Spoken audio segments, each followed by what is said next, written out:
ये चरण सेवा, चरण सेवा किसको मिली हुई है? चरण सेवा मिली हुई श्री हनुमान जी महाराज को, हनुमंत लाल को।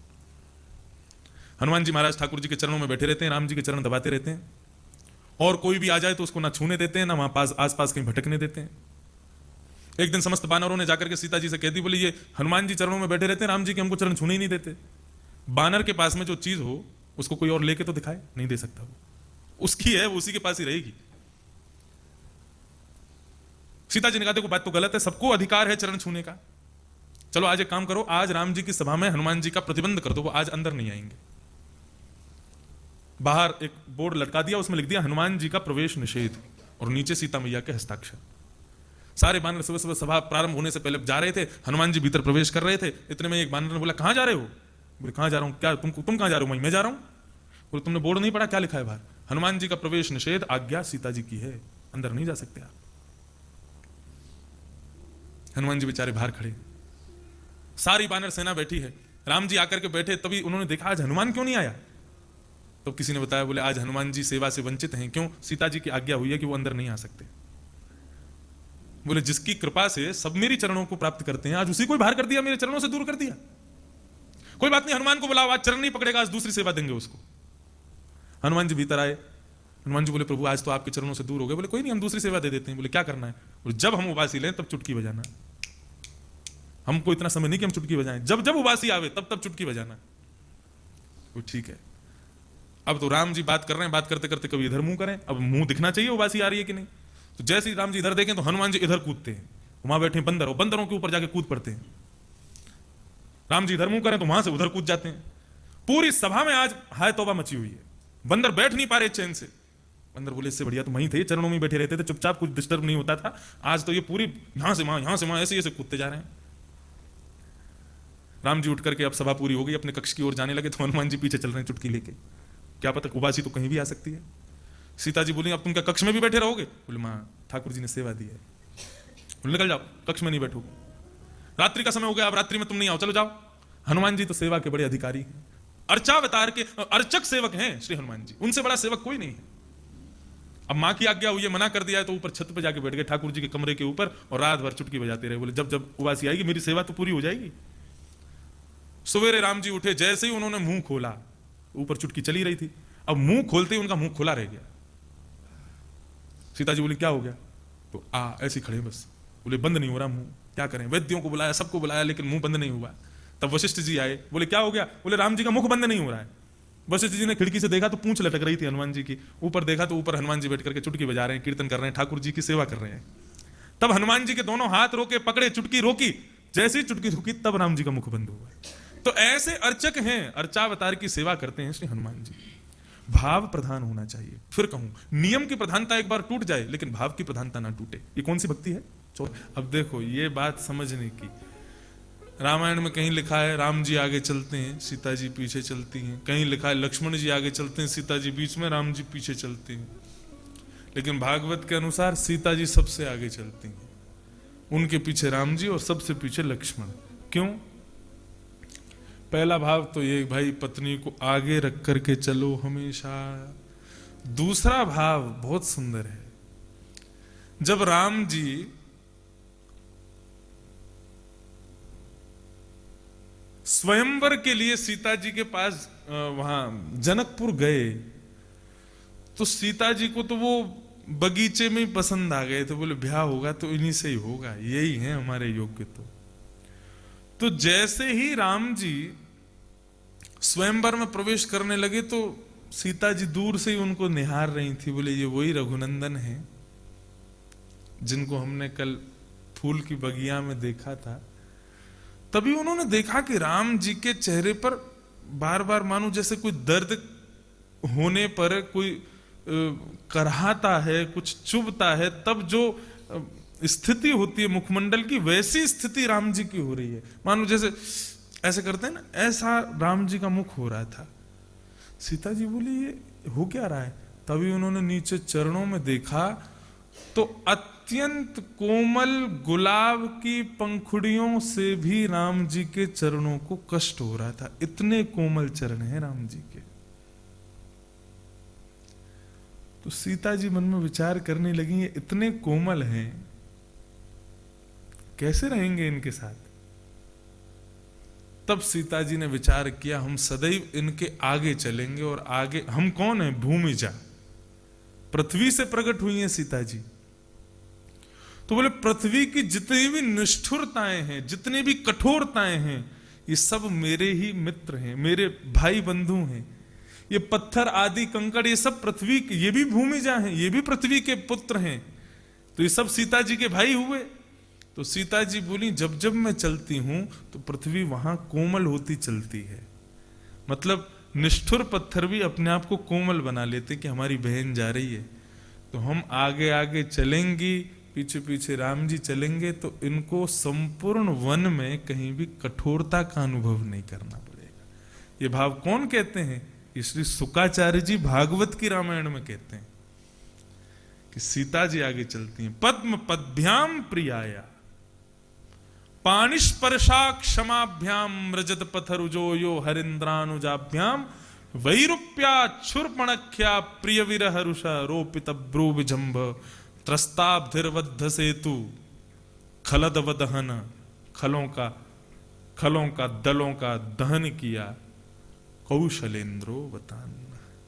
ऐसे प्रभु श्री राम को हम वंदन करते हैं। भागवत के अनुसार 4 भाइयों की 4 भक्ति बताई गई। साधारण, उत्तम, अति उत्तम और परमोत्तम, ये 4 भक्ति हैं। साधारण, उत्तम, अति उत्तम, परमोत्तम, 4 भाई। उसमें साधारण भक्ति किसकी है पता है? साधारण भक्ति प्रभु श्री राम। बोले साधारण भक्त नहीं, कैसे? बोले माता पिता की आज्ञा, पिताजी की आज्ञा हुई, वन में जाओ, तुरंत चले गए, साधारण भक्ति है। अब आओ कौन सी भक्ति? उत्तम भक्ति। उत्तम भक्ति किसकी है? बोले उत्तम भक्ति लक्ष्मण। लक्ष्मण को भगवान कहने के लिए गए कि हम जा रहे हैं वन में, तुम अब माता पिता सबका ध्यान रखना। लक्ष्मण जी बोले हमको नहीं लेके जाओगे? भगवान बोले यहां कौन रहेगा हमारे बाद? भरत और शत्रुघ्न दोनों नानी के यहां गए हैं, कोई तो होना चाहिए। कुछ दिन जब तक वो आ नहीं रहे तब तक तुम रहो यहां पर, सबकी सेवा करो। लक्ष्मण जी बोले आप मेरे प्राण हैं, मैं आपके बगैर कैसे जीऊंगा? राम जी बोले रघुकुल की रीत है, यहां पर आज्ञा का पालन करना पड़ता है, नहीं जा सकते आप, बड़े भाई की आज्ञा है, पालन करो। लक्ष्मण जी कहते हैं आज्ञा का पालन कौन करता है? शरीर की आत्मा। इतना बस बता दीजिए फिर आप चले जाना। भगवान बोले शरीर करता है, तो ठीक है, शरीर आपकी आज्ञा का पालन करेगा, वो रहेगा यहीं पर, और इस शरीर का त्याग करके आत्मा जाएगी आपके साथ वन में। मतलब आपने अयोध्या से एक पैर बाहर रखा नहीं कि लक्ष्मण के प्राण निकल जाएंगे। उत्तम भक्ति। और अति उत्तम भक्ति भरत।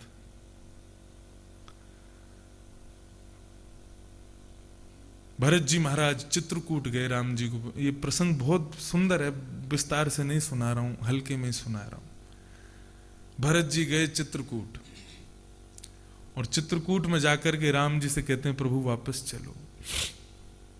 तो भगवान कहते हैं मैं 2 लोगों की आज्ञा मान करके आया हूं, एक तो मेरे पिता और दूसरे कौशल देश का एक नागरिक होने के कारण राजा की आज्ञा। राजा और पिता 2 लोगों की आज्ञा है, मैं वापस नहीं जा सकता। अच्छा, भरत जी बोले तो इसका मतलब आप राजा की आज्ञा मानते हैं? बोले हाँ। बोले तो आपको जिन राजा ने आज्ञा दी वो तो पधार गए, दशरथ जी तो चले गए। उनकी अनुपस्थिति में बड़े पुत्र को राजा होना चाहिए, लेकिन बड़ा पुत्र वन में चला गया, तो बड़े पुत्र के बाद दूसरा पुत्र है भरत।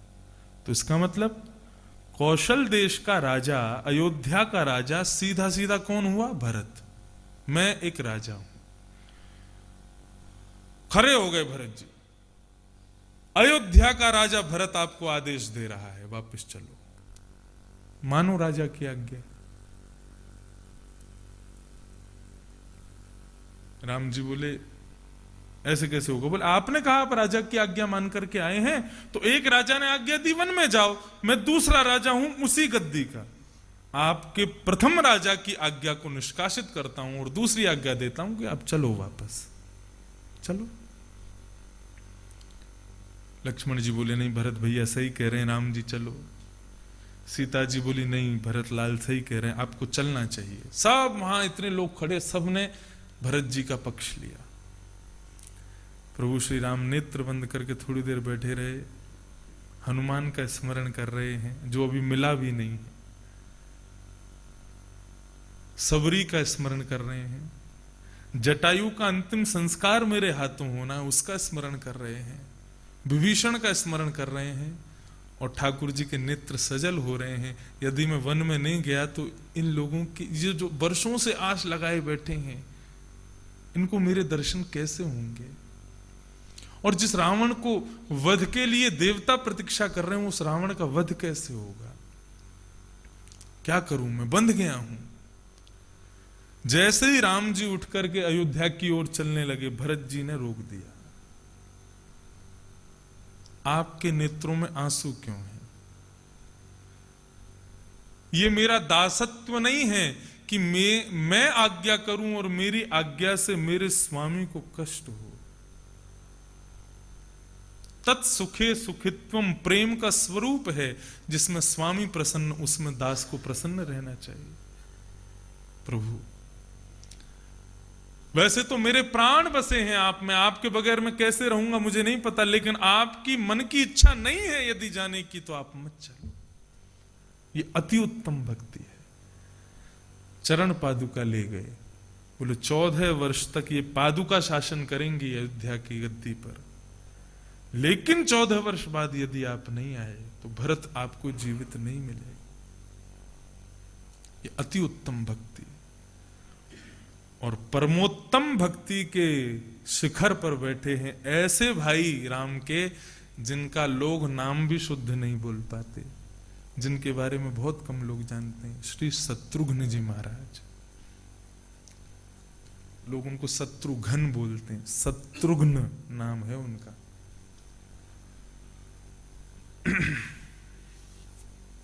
ये परमोत्तम भक्ति के आचार्य। राम जी चले गए वन में, लक्ष्मण चले गए उनके साथ। जैसे लक्ष्मण प्रेमी हैं राम के, वैसे भरत के प्रेमी हैं श्री शत्रुघ्न जी। भरत जी लौट करके आए, भगवान की पादुकाओं को राज सिंहासन पर बिठा दिया, और सिंहासन पर बिठा करके एकांत में गुफा में जाकर के भजन करने लगे। अकेला शत्रुघ्न बचा है अयोध्या में। भाई के पास गए तो जैसे ही गुफा में प्रवेश करने लगे, भरत जी ने आज्ञा कर दी, शत्रुघ्न 14 वर्ष तक, जब तक प्रभु श्री राम लौट करके नहीं आ जाएं, अपना स्वरूप, अपना रूप, अपना दृश्य, अपना दर्शन मुझको मत कराना, मेरे सामने मत आना, क्योंकि तुमको देखता हूं तो प्रभु श्री राम का स्मरण होता है, और यदि उनका स्मरण होगा तो मैं जीवित नहीं रख पाऊंगा खुद को।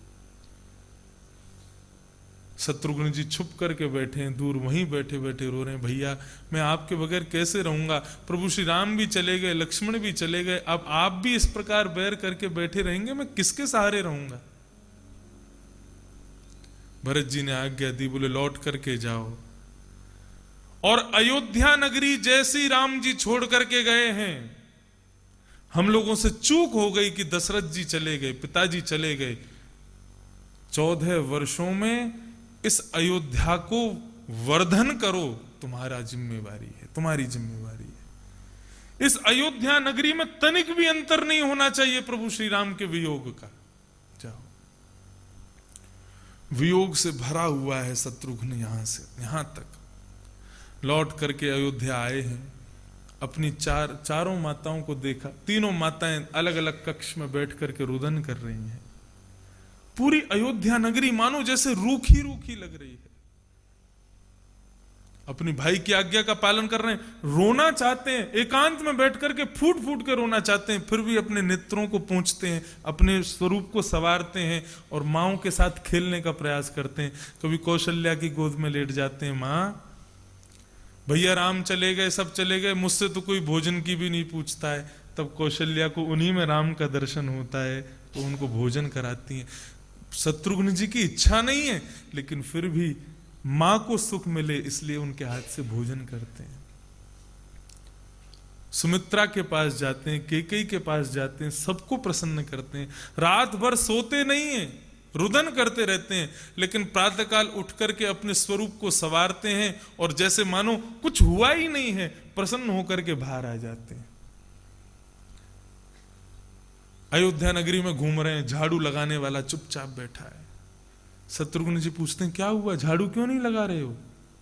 बोले, जिस पथ से रघुनाथ जी को नहीं निकलना, उस पथ को सजा के क्या फायदा।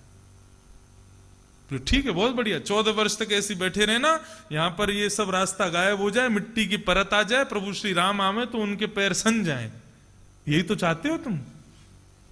अरे प्रभु श्री राम 14 वर्ष बाद आएंगे, तब तक अयोध्या को इतना साफ करो, इतना चमकाओ कि जब वो लौट करके आवे तो वे सोचने पर मजबूर हो जाएं कि ये अयोध्या नगरी कहीं कंचन की तो नहीं हो गई। अरे तुमको तो और उत्साह से सेवा करनी चाहिए। उत्साहवर्धन कर रहे हैं। गौशाला में गए, गाय भोजन नहीं कर रही है, दूध नहीं दे रही है। शत्रुघ्न जी बात करते हैं, तुम दूध क्यों नहीं दे रही हो, तुम ये अपना चारा क्यों नहीं चर रही हो? तब गाय कहती है, जिस दूध का सेवन रघुनाथ जी नहीं करेंगे, जिस दूध से अभिषेक रघुनाथ जी का नहीं होगा, उस दूध को बना करके हम क्या करेंगे? शत्रुघ्न जी समझाते हैं, अरे पगली, 14 वर्ष तक ऐसे रहेगी, 14 वर्ष बाद रघुनाथ जी आएंगे, उनका राज्याभिषेक होगा, पूरे विश्व भर के लोग आएंगे, और जब राज्याभिषेक होगा तब उनके अभिषेक के लिए दूध तुम तो खाओगी नहीं, तो तुम्हारा दूध तो मिलेगा नहीं, तो वैकुंठ की गायों का दूध मंगवाना पड़ेगा। जो सुख तुमको मिलना चाहिए वो सुख वो ले जाएंगी। अरे तुम तो इतने प्रेम में उन्मुक्त होकर के चारा चरो कि जब 14 वर्ष बाद रघुनाथ जी लौट करके आवे तो उनको देखते ही तुम्हारे थनों से धार बहने लग जाए।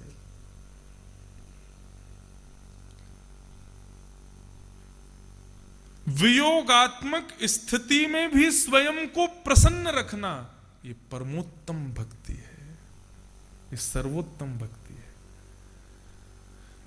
केवल 14 वर्ष तक शत्रुघ्न जी को वियोग हुआ ऐसा नहीं है। राम जी लौट करके आए, लौट करके जैसे ही आए तो राज्याभिषेक आदि हुआ। शत्रुघ्न जी ने पूरी नगरी को आनंदित कर, ऐसा रामायण में लिखा है, 14 वर्ष तक किसी की मृत्यु नहीं हुई दशरथ जी के अलावा पूरी अयोध्या में। किसकी वजह से? बोले शत्रुघ्न ने सबको संभाल के रखा। जैसी नगरी छोड़ करके गए राम जी, ठीक वैसी नगरी उनको सौंप दी। शत्रुघ्न जी की इच्छा थी तीनों भाइयों का एक साथ दर्शन करूं, लेकिन व्यस्तता के कारण, राज्याभिषेक के कारण तीनों साथ आ ही नहीं पा रहे। राज्याभिषेक के मध्य में ही भगवान जैसे ही राम राजा बने, उनको एक पत्र आया। कहां से? मथुरा से। एक दैत्य है लवणासुर, उसने पूरी नगरी को आतंक मचा रखा है। हे रघुनाथ जी, हम आपसे मदद मांगते हैं, आकर के इस नगरी को सुरक्षित करो। भगवान बोले, मैं तो बहुत व्यस्त हूं, अभी तो जा ही नहीं सकता। तभी उनकी नजर पड़ी शत्रुघ्न के पास। सुनो शत्रुघ्न, इधर आओ। बोले हाँ जी। अभी घोड़े पर बैठो, सेना लेकर के मथुरा की तरफ जाओ और वहां लवणासुर नाम के दैत्य का वध करो। और सुनो, वहां कोई राजा नहीं है, इसलिए अब मथुरा के राजा तुम ही रहोगे। कम से कम 10 वर्ष तक लौट करके मत आना। शत्रुघ्न जी के नेत्रों से आंसुओं की धार बहने लगी। 14 वर्षों का वियोग मुझे पहले मिला और अब 10 वर्षों का वियोग फिर। लेकिन भैया की आज्ञा है, राजा की आज्ञा है, तुरंत निकल गए। लवणासुर को मार करके मथुरा के राजा बन गए। कौन? शत्रुघ्न। इतना वियोग था शत्रुघ्न जी को कि अब वो वियोग असहनीय हो गया। तो मथुरा के चौबे रामलीला करके दिखाते थे शत्रुघ्न जी को, और जैसे ही राम बनकर के कोई पात्र आता था शत्रुघ्न जी लेट जाते थे चरणों में, भैया भैया भैया कहकर के रोते रहते थे।